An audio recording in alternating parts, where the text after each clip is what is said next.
గెలువడన్నా KCR CM Ramesh గారు ఎట్లా ఒప్పించారు కేసీఆర్ గారు ఒప్పించి సుధాకర్ గారు డ్రాప్ చేయించారు. అప్పుడు పరిస్థితి ఏంది కేసీఆర్ పరిస్థితి?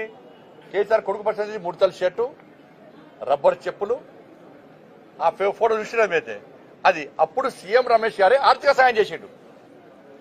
సీఎం రమేష్ గారే ఈ కేసీఆర్ కొడుకు ఆర్థిక సాయం చేసిండు. సీఎం రమేష్ గారు చేసిన ఆర్థిక సాయంతోనే నువ్వు ఎమ్మెల్యే అయినవు ఇవాళ.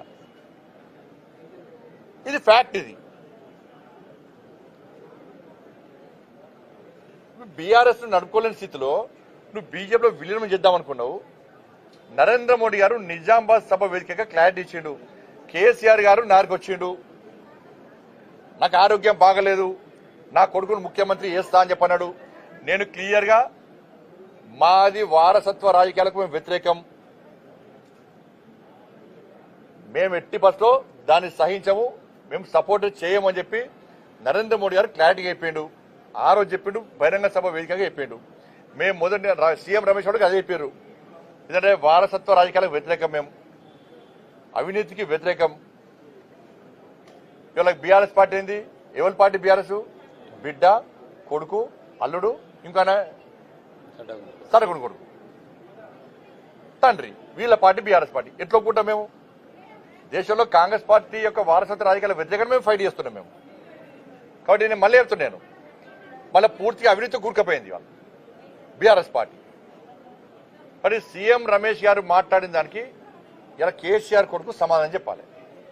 ఏదో మీడియా ఉంది కదని చెప్పి అది ఏ భాష నేను ఎంత బాగా అనిపించిందంటే, ఎవరి చలో చర్చకు సిద్ధమా? చర్చ వేదిక నేను ఏర్పాటు చేస్తాను. మీరు కరీంనగర్, హైదరాబాద్ చలో డే టు టైం కేసీఆర్ కొడుకు డిసైడ్ చేయమను. సీఎం రమేష్ గారిని రమ్మట, నేను ఇన్వైట్ చేస్తా. నువ్వు వస్తావా? రేవంత్ రెడ్డికి సంబంధమే. తప్పించుకునే మాటలు చెప్పక, మళ్ళా నువ్వు తప్పించుకునే మాటలు ఏదో అందరు ఇంటర్వ్యూ అని చెప్పకు. నువ్వు సీఎం రమేష్ గారు సవాల్ చేసి నీకు సీఎం రమేష్ గారిని నేను ఇన్వైట్ చేస్తా.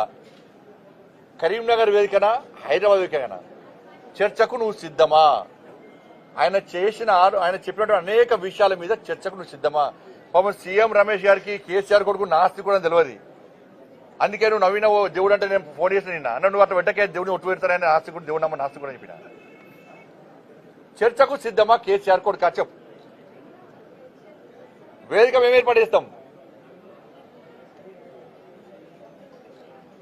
దానికి వాళ్ళు తప్ప వాళ్ళ దీనికి రేవంత్ రెడ్డి గారికి సంబంధం ఇలా.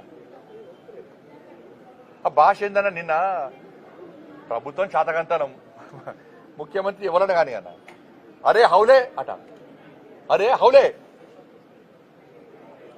కలెక్టర్లు నిన్న కలెక్టర్ కానీ వన్ అయ్య కానీ, కలెక్టర్ కానీ వన్ అయ్య కానీ అట, పోలీసోడు. ఇది కేటీఆర్ కొడుకు వాడే భాష, ఇది కేసీఆర్ కొడుకు వాడే భాష. కలెక్టర్ కానీ వన్ అయ్య కానీ అట. ఇది అన్ని భాష? ఇది తెలంగాణ భాషనా? ఇది తెలంగాణ యాసనా? ఇది ఇంత అహంకారం ఎందుకు? కనీసం సంస్కారం లేదు, సంస్కారహీనుడు నువ్వు. సోషల్ మీడియా వేదిక చేసుకొని దుబాయ్లో సిగ్గు లేకుండా దుబాయ్ నుండి సోషల్ మీడియా నడుపుకుంటూ చెప్పిన మా కార్యకర్తలు చెప్పిన, నీ సోషల్ మీడియా మిత్రుడే పేరున్నది, వీళ్ళ పేర్లు బిడ్డ అందరూ ఒక 4 పేర్లు మా దగ్గర ఉన్నాయి. మాకు వ్యతిరేకంగా, మా పార్టీకి వ్యతిరేకంగా కాంగ్రెస్ పార్టీ వాళ్ళంటే భరిస్తారు. వాళ్ళు రాహుల్ గాంధీ తిట్టా భరిస్తారు, ముఖ్యమంత్రిని హరే హౌలోన భరిస్తారు, వాళ్ళ పార్టీని తిట్టా భరిస్తారు. చాలాగానే వాళ్ళు కాంగ్రెస్ వాళ్ళు.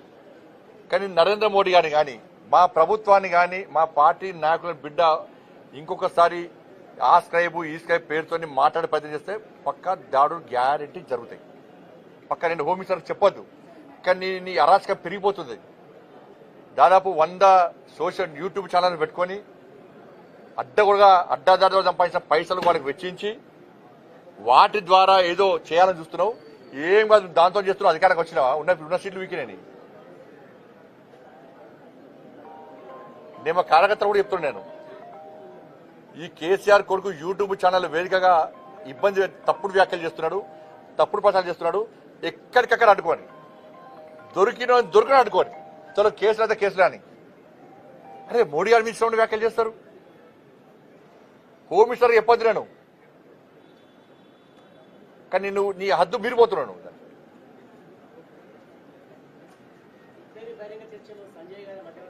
పక్కా ఉంటా, పక్కా 100% ఉంటా. కరీంనగర్ వేదిక రెడీ, నేను వేదిక ఏర్పాటు చేస్తాను. నేను కేసీఆర్ కొడుకు చెప్తాను, పక్క చెప్తాను, నేనే చెప్తున్నా. సీఎం రమేష్ గారు రమ్మంటా నేను.